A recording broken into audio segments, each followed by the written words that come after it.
सूरजपुर के भैया थान में भाजयुमो मंडल अध्यक्ष पर हुए हमले के विरोध में मनेंद्रगढ़ के भगत सिंह चौक पर भारतीय जनता पार्टी के द्वारा प्रदेश के मुख्यमंत्री भूपेश बघेल का पुतला दहन किया गया।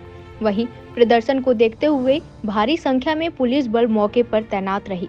इस दौरान भाजपा नेताओं ने कहा कि प्रदेश भर में भाजपा कार्यकर्ताओं की टारगेट किलिंग जैसी घटना हो रही है।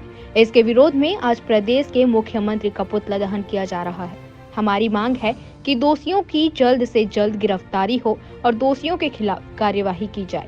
मनेंद्रगढ़ से अशफाक अहमद की रिपोर्ट। सूरजपुर में रेत माफिया के जो गुर्गे हैं, वो भारतीय जनता पार्टी के जो मंडल अध्यक्ष था, उसको जानलेवा उस पर हमला हुआ है और उसके पैर पर चारपहिया गाड़ी चढ़ा करके दोनों पैरों को इस प्रकार से बुरी तरह से कुचला गया।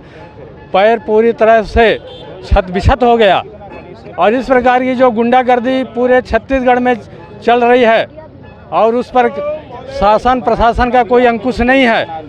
और इस अराजकता की स्थिति में कानून व्यवस्था से सरकार का हाथ उठ चुका है और उसके विरोध में भारतीय जनता पार्टी आज पूरे छत्तीसगढ़ में पुतला दहन कर रही है, विरोध कर रही है कि अभी भी आप जो कानून व्यवस्था आपकी जो बिगड़ती जा रही है, आपको उस पर बस नहीं है और यदि ऐसी स्थिति में आप नैतिकता के आधार पर इस्तीफा दें और लोकतंत्र की रक्षा करें।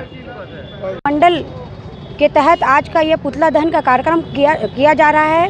यह कार्यक्रम भैया थान सूरजपुर जिले के अमन प्रताप सिंह जी, जो कि मंडल के अध्यक्ष है, उनके दिन दहाड़े उनके पैरों को कुचला दिया जाता है रेत माफियाओं के द्वारा। आज का यह कार्यक्रम छत्तीसगढ़ के प्रत्येक 405 मंडलों में यह कार्यक्रम पुतला दहन का कार्यक्रम माननीय भूपेश बघेल जी के खिलाफ में यह कार्यक्रम किया जा रहा है। और यह